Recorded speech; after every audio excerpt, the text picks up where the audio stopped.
नमस्कार, विदर्भ की बात वीकेबी न्यूज के दोपहर के प्राइम टाइम में आपका स्वागत है। अब रुक करते हैं आज की हेडलाइंस पर।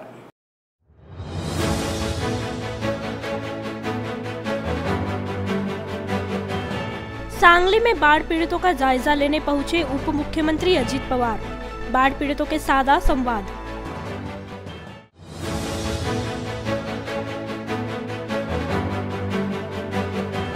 बढ़ती महंगाई के खिलाफ युवक कांग्रेस का हल्ला बोल। नागपुर के संविधान चौक पर किया गया प्रदर्शन।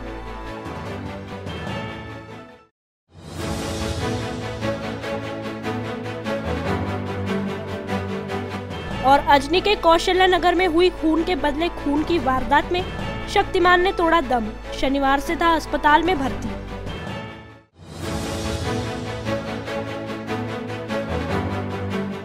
और अब खबरें विस्तार से।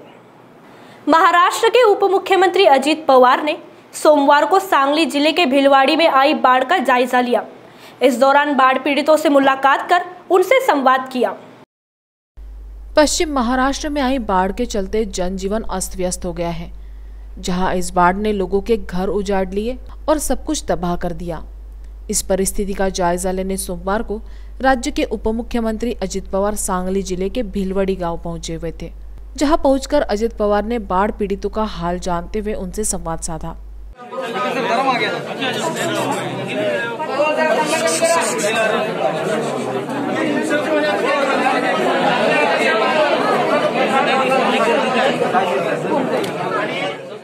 गौरतलब है कि इन दिनों महाराष्ट्र के कोंकण और पश्चिम महाराष्ट्र में बादल फटने और भारी बारिश की आफत से कई लोगों ने अपनी जान गंवा दी, जबकि कई लोगों का घर-बार उजड़ गया है। वहीं राज्य में कई इलाके ऐसे भी हैं जहां अब भी नागरिक मदद की प्रतीक्षा में हैं। इन सारी बातों को देखते हुए उप मुख्यमंत्री अजित पवार सांगली जिले में पहुंचे हुए थे। उनके साथ मंत्री जयंत पाटिल, मंत्री विजय वडेट्टीवार समेत अन्य नेतागण शामिल थे। सोमवार को नागपुर के संविधान चौक पर युवक कांग्रेस द्वारा बढ़ती महंगाई के खिलाफ हल्ला बोल आंदोलन किया गया। इस दौरान पूर्व राज्य मंत्री राजेंद्र मूलक ने केंद्र सरकार को बढ़ती महंगाई के लिए जिम्मेदार ठहराते हुए हल्ला बोल आंदोलन की जानकारी दी। संदीप देशपांडे जी, संघर्ष हमारा नारा है, जो कलम के टक्कर में संघर्ष हमारा नारा है, बढ़ती चढ़के जिंदाबाद, बढ़ती चढ़के आगे बढ़ो, हम तुम्हारे बीच में जो रामदास सभा के उम्मीदवार हैं यहाँ पर उपस्थित हैं, मैं अनुरोध करूंगा जो पहले से। बढ़ती महंगाई के खिलाफ महाराष्ट्र के प्रत्येक जिले के साथ नागपुर के संविधान चौक पर युवक कांग्रेस द्वारा हल्ला बोल आंदोलन किया गया। इस दौरान रसोई गैस, पेट्रोल डीजल के बढ़ते दामों के लिए केंद्र सरकार को जिम्मेदार ठहराते हुए केंद्र सरकार के विरोध में जमकर नारेबाजी की गई। बीजेपी ने ज्या काँग्रेसमध्ये 25 रुपये लिटर किंवा 30 रुपये लिटर आपल्या डिझेलचे आणि पेट्रोलचे भाव होते, तेव्हा बीजेपी सरकार किती मोठ्या प्रमाणामध्ये आंदोलन करत होते। पण आता याच मोदी सरकारने, याच बीजेपी सरकारने, केंद्र शासनाने, केंद्र सरकारने या पेट्रोल डिझेलचे भाव 100च्या वर गेलेले आहेत, तरीही कुठल्याही प्रकारची प्रतिक्रिया त्यांनी सर्वसामान्यांच्या प्रीत्यर्थ कुठल्याही याच्यामध्ये जुमानत नाही। गौरतलब है कि आए दिन पेट्रोल और डीजल के बढ़ते दामों ने आम जनता की कमर तोड़ दी है, जिस पर केंद्र सरकार चुप बैठी है। इन सारी बातों के मद्देनजर कांग्रेस ने इसे मुद्दा बनाकर जनता के बीच जाने का मन बनाया है। इसके तहत सोमवार को पूरे राज्य भर युवक कांग्रेस द्वारा हल्ला बोल आंदोलन कर केंद्र सरकार को चेतावनी दी गई। युवक काँग्रेसच्या वतीने आज संपूर्ण महाराष्ट्रामध्ये वाढती महागाई आणि इतर अनेक विषयांच्या संदर्भामध्ये आंदोलन संपूर्ण राज्यामध्ये होत आहे आणि या अनुषंगाने राज्याच्या उपराजधानी नागपूरमध्येही मोठ्या स्वरूपात संपूर्ण तालुक्यातून आणि शहरातल्या विविध वार्डातून तरुण मंडळी एकत्रित झालेली आहे आणि आंदोलनाचा हा पवित्रा हाती घेत असताना आपल्या सर्व लोकांना सांगू इच्छितो की ज्या पद्धतीने महागाई वाढत आहे, महागाई वाढण्याचं मूळ कारण हे आहे की पेट्रोल डिझेलचे दर आपण जर पाहिले तर ते आज 100च्या वरती चालले गेलेले आहेत। एका बाजूला आपल्या सर्व लोकांना आठवतं की ज्यावेळेस क्रूड ऑइलचे रेटवरती संपूर्ण ह्या गोष्टी ठरत असतात, आणि क्रूड ऑइलचा रेट आज कमी असताना, प्रति बॅरल जो रेट आहे तो कमी असताना आज पेट्रोलचा आणि डिझेलचा रेट हा अति जास्त करून ठेवलेला आहे।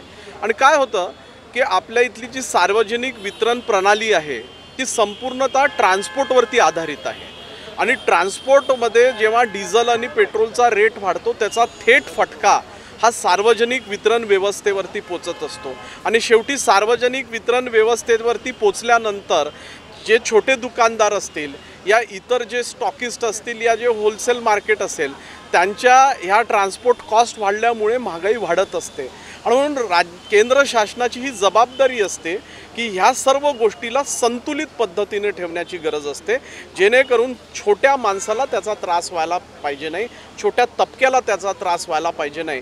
पण आपण पाहिलं असेल की मागल्या 6-7 वर्षापासून नरेंद्र मोदी यांच्या नेतृत्वामध्ये जी केंद्रामधली सरकार आहे ती असंवेदनशील सरकार आहे।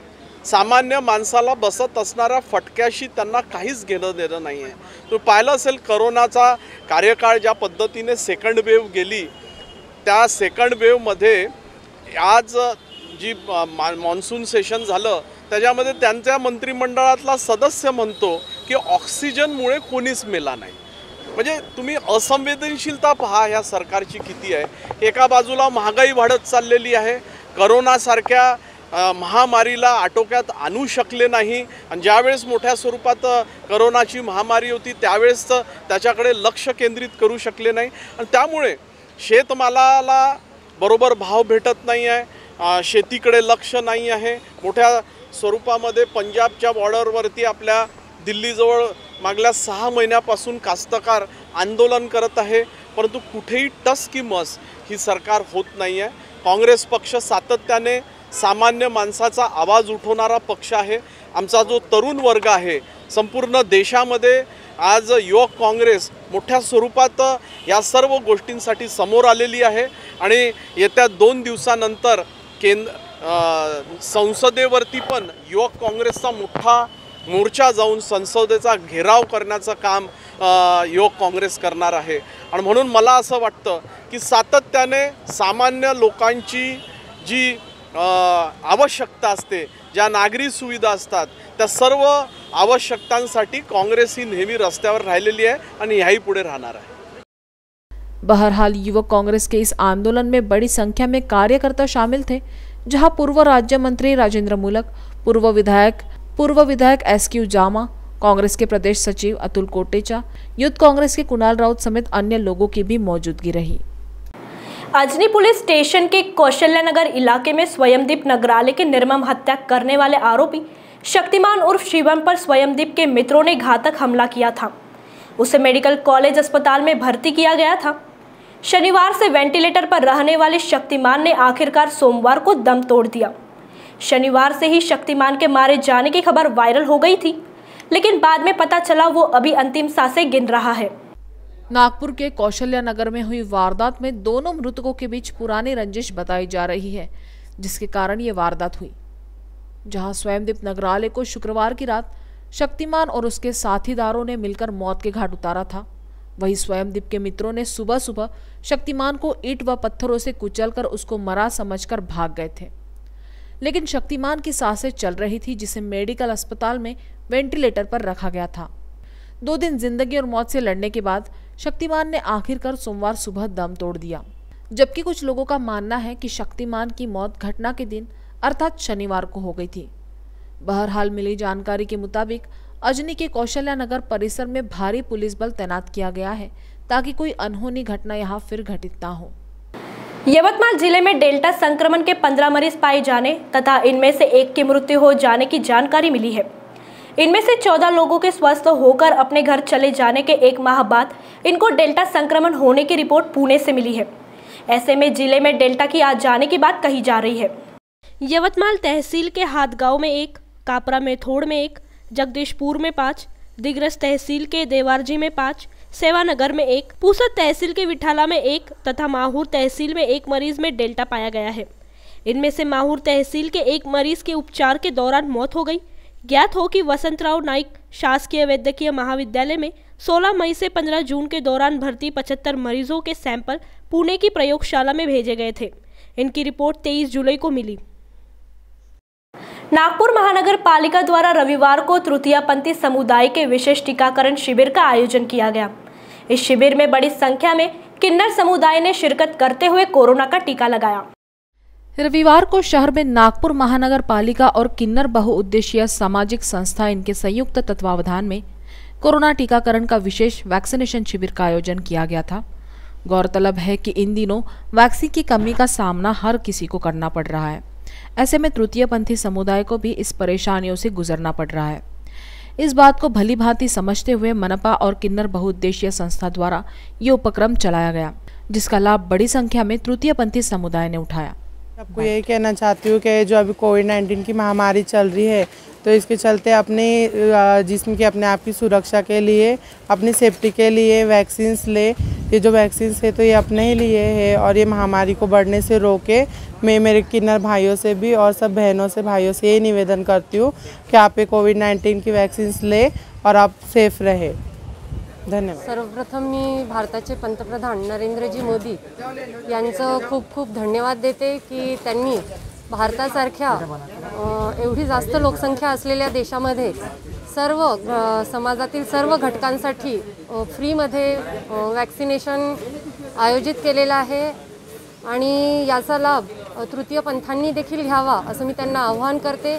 आपल्या समाजामध्ये हा देखील तृतीय पंथ हा देखील एक बहुतांश लोकसंख्या असलेला भाग आहे आणि जर आपल्याला आपल्या देशातून कोरोनाला जर भारताला कोरोना मुक्त करायचं असेल तर यांचं देखील वॅक्सिनेशन लसीकरण होणं तेवढंच महत्त्वाचं आहे आणि त्यामुळे मी या समुदायाला देखील सांगते की त्यांनी देखील समोर यावं, लसीकरण करून घ्यावं आणि आपल्या भारताला कोरोना मुक्त करण्यासाठी मदत करावी। नमस्कार, मी राणी ढवळे, मी किन्नर विकास बहुउद्देशीय सामाजिक संस्थेची अध्यक्ष आहे आणि आज जे आमच्या तृतीयपंथीयांसाठी लसीकरण उपलब्ध करून दिलं मनपाचे आयुक्त श्री रामजी जोशी सर, आमच्या पूर्व नागपूरच्या नगरसेविका व नागपूर शहराच्या उपमहापौर मनीषाताई धावडे आणि लोककल्याण समितीचे गौरवजी जाजू आणि श्रद्धाताई जोशी आणि वैद्यकीय आघाडीचे आमचे चरडे सर आणि तसेच पूर्व नगरसेवक हितेशजी जोशी यांच्या सगळ्यांच्या नेतृत्वात आम्हाला लसीकरण उपलब्ध करून दिलं, त्याकरिता मी सगळ्यांचे आभार मानते आणि सगळ्यांना एक आव्हान करते आमच्या किन्नर समाजातर्फे की लसीकरण हे झालंच पाहिजे सगळ्यांचं आणि होणं खूप आवश्यक आहे। टोचाल तर वाचाल हे एक हे चालू आहे, त्याला काय म्हणेल मन चालू आहे। टोचाल तर वाचाल ही लस सगळ्यांनी अत्यंत आवश्यक आहे घेणे आणि ही घेतलीच पाहिजे। सगळ्यांचे मनापासून खूप खूप हा एक गैरसमज आणि गैरमेसेज भरपूर लोकांमध्ये फैलवला आहे की वॅक्सिनेशन घेईल तर त्यांना ताप येणार, कोणाचे हातपाय सुजणार, कोणाच्या अंगाला पैसे चिपकणार, हे सगळं मनात जे डाऊट आहे तो क्लिअर करावा आणि असं काही कोणत्या प्रकारचं कोणतंही असं म्हणजे प्रॉब्लेम होत नाही। मी स्वतःच आता लस घेतली आणि मला असं कोणत्याही प्रकारचं काही वाटलं नाही। साधारणतः जसं आपण टीटीचं इंजेक्शन घेतो त्याच प्रकारे हे कोरोनाची कोविडशील्डची लस आहे, ही सगळ्यांनी घेतली पाहिजे। नागपुर में आयोजित इस शिविर में तृतीयपंथी समुदाय ने कोरोना का टीका लेने के बाद समाधान व्यक्त करते हुए कहा कि सरकार ने तृतीयपंथी समुदाय के लिए आधार कार्ड की अनिवार्यता नहीं की, जिसके कारण आज बड़ी संख्या में उनके साथी कोरोना की वैक्सीन ले सके। इस बात की खुशी तृतीयपंथी समुदाय में थी, जबकि हर किसी ने कोरोना का टीका लेना चाहिए, ऐसा आह्वान भी इस दौरान किन्नर बहुउद्देशीय संस्था द्वारा किया गया। इस कार्यक्रम के दौरान उपमहापौर मनीषा धावड़े की भी मौजूदगी रही। राष्ट्रसंत तुकडोजी महाराज नागपुर विद्यापीठ के क्रीड़ा व शारीरिक शिक्षा विभाग के मैदान पर सिंथेटिक ट्रैक का भूमि पूजन केंद्रीय सड़क व परिवहन मंत्री नितिन गडकरी द्वारा संपन्न हुआ। नागपुर में खेल को बढ़ावा देने और शहर से होनहार प्रतिभावान खिलाड़ी तैयार होने की दृष्टि से नागपुर विद्यापीठ की क्रीड़ा व शारीरिक विकास विभाग के मैदान पर सिंथेटिक ट्रैक का भूमि पूजन केंद्रीय सड़क परिवहन मंत्री नितिन गडकरी द्वारा किया गया। इस भूमि पूजन समारोह में नितिन गडकरी ने कहा कि 8 करोड़ की लागत से इस सिंथेटिक ट्रैक का निर्माण किया जा रहा है, जिससे खिलाड़ियों को उनके खेल की तैयारी करने में सहूलत होगी, जिसके दम पर खिलाड़ी राष्ट्रीय और अंतर्राष्ट्रीय प्रतियोगिता में अपना नाम रोशन कर पाएंगे। भूमि पूजन के दौरान केंद्रीय मंत्री नितिन गडकरी के साथ शहर के महापौर दयाशंकर तिवारी की भी मौजूदगी रही। ट्रॅकचं निर्माण करतोय 8 कोटी रुपये खर्च करून आणि नक्कीच हा नागपूरच्या खेळाडूंना अतिशय उपयोगाचा होईल याबद्दल मी नागपूर विद्यापीठाचं व्हाईस चान्सलर चौधरी डॉक्टर दुदे यांचं मनापासून अभिनंदन करतो आणि त्यांना धन्यवाद देतो। तसा हा जो रोड आहे युनिव्हर्सिटीचा आता महत्त्वाचा आहे, कारण येत्या 15 दिवसातच मी नागपूर विद्यापीठापासून तर RTO पर्यंत एक मोठा उड्डाण पूल मंजूर केलेला आहे आणि त्याचे एक आम्हाला सुरुवात आहे। तो वक्त हो चला है एक ब्रेक का, मिलते हैं एक ब्रेक के बाद। Love you Deepika. Bye.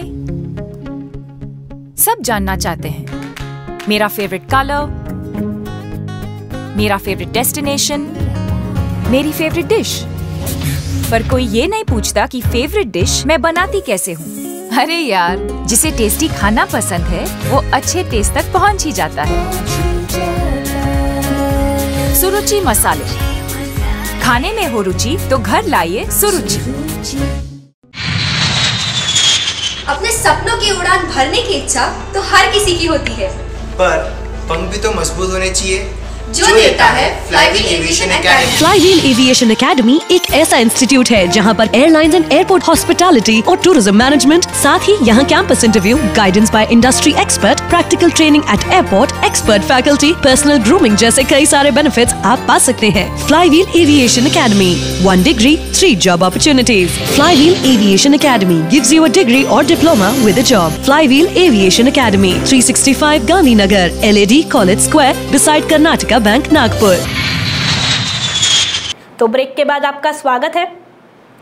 Andhra Pradesh से ट्रक में लाद कर नागपुर लाया जा रहा नशीला पदार्थ गांजा बुट्टीपुरी थाने की अपराध शाखा ने जब्त किया है। 24 जुलाई को स्थानिक अपराध शाखा नागपुर ग्रामीण का पथक नागपुर उप विभाग में पेट्रोलिंग कर रहा था। इसी दौरान मिली जानकारी के आधार पर पुलिस ने संबंधित ट्रक को रोककर ये कार्रवाई की। मिली जानकारी के अनुसार ट्रक क्रमांक RJ11 GB 4632 के माध्यम से नेशनल हाईवे क्रमांक 7 पर आंध्र प्रदेश से नागपुर की दिशा में गांजा लाए जाने की सूचना मिलते ही स्थानीय अपराध शाखा के पथक ने शासकीय पंच के साथ राष्ट्रीय महामार्ग क्रमांक 7 पर स्थित न्यू हाईवे ढाबा रुई खेरी के सामने नाकाबंदी लगा दी थी। इस नाकाबंदी के दौरान वाहनों की जांच शुरू थी। इसी दौरान पुलिस को ट्रक क्रमांक RJ11 GB 4632 नागपुर की ओर आते हुए दिखाई दिया।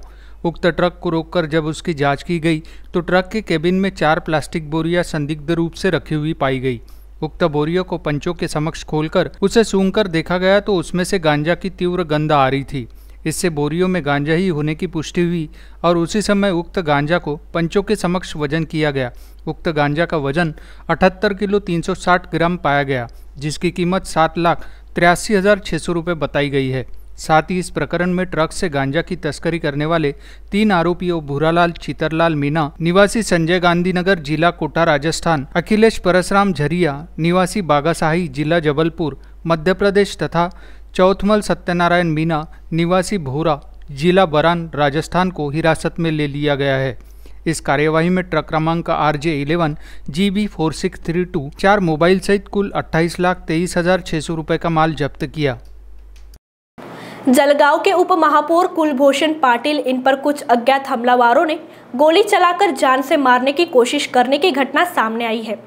इस हमले में उप महापौर कुलभूषण पाटिल बाल बाल बचे। जलगांव शहर के उप महापौर कुलभूषण पाटिल पर गोली चलाकर जान से मारने की कोशिश की है घटना रविवार रात करीब 9:30 बजे की बताई जा रही है। सूत्रों से मिली जानकारी के मुताबिक रविवार को दोपहर 2 गुटों में क्रिकेट खेलने के विवाद को हुए झगड़े का मामला पुलिस स्टेशन पहुंचा था, जिसे सुलझाने के लिए उप महापौर कुलभूषण पाटिल पहुंचे थे।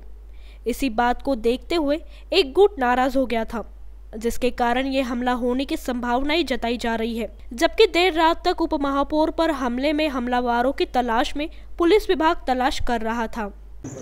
जळगाव शहरामध्ये अंदाजे 9:30 रात्रीच्या सुमारास रामानगर पोलीस स्टेशन हद्दीतील पिंपळा परिसरामध्ये उपमहापौर कुलभूषण पाटील यांच्या घरासमोर आणि त्याच्या पूर्वी सोमानी मार्केट स्टॉल या ठिकाणी काही इसमांनी त्यांना अडवून आणि नंतर पाठलाग करून त्यांच्यावर फायरिंग केल्याची प्राथमिक माहिती पोलिसांना मिळालेली आहे.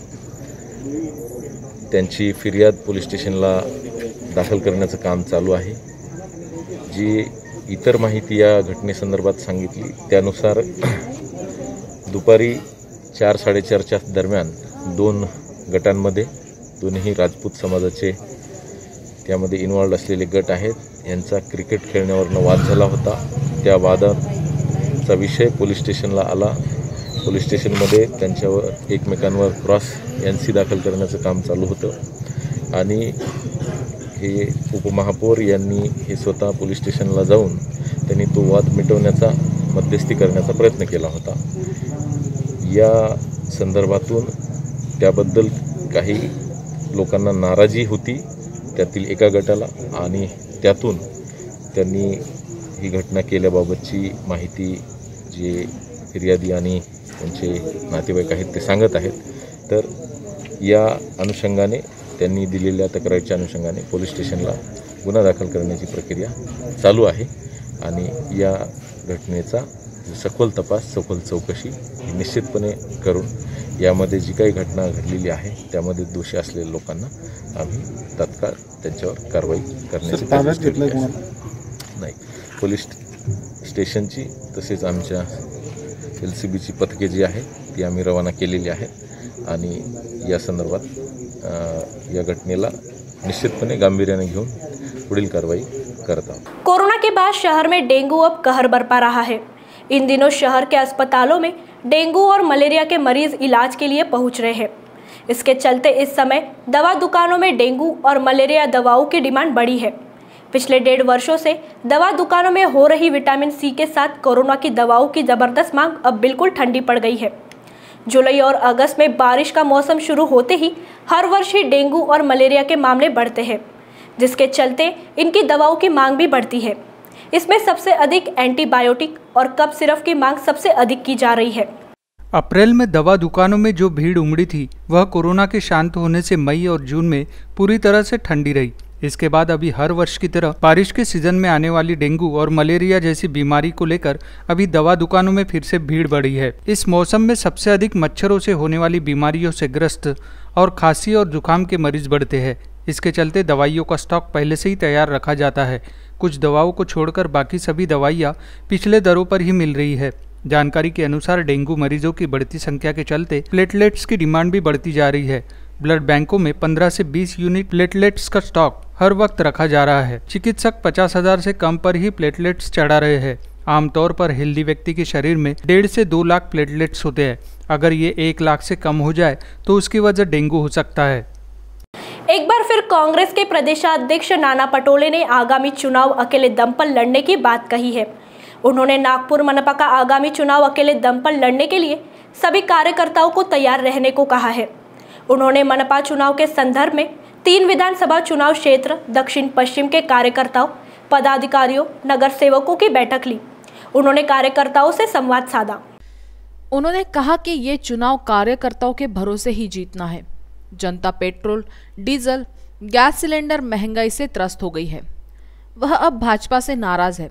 इस दौरान प्रदेश कमेटी के कार्याध्यक्ष व विदर्भ प्रभारी चंद्रकांत हंडोरे, शहर अध्यक्ष व विधायक विकास ठाकरे, अभिजीत वंजारी, यशवंत मेश्राम, विशाल मुत्तेमवार, अनीस अहमद, उमाकांत अग्निहोत्री, अतुल कोटेचा, मुजीब पठान, गजराज हटेवार, नगर सेवक संजय महाकालकर, संदेश सिंगलकर, दिनेश बाना बाकोड़े सहित कार्यकर्ता उपस्थित थे.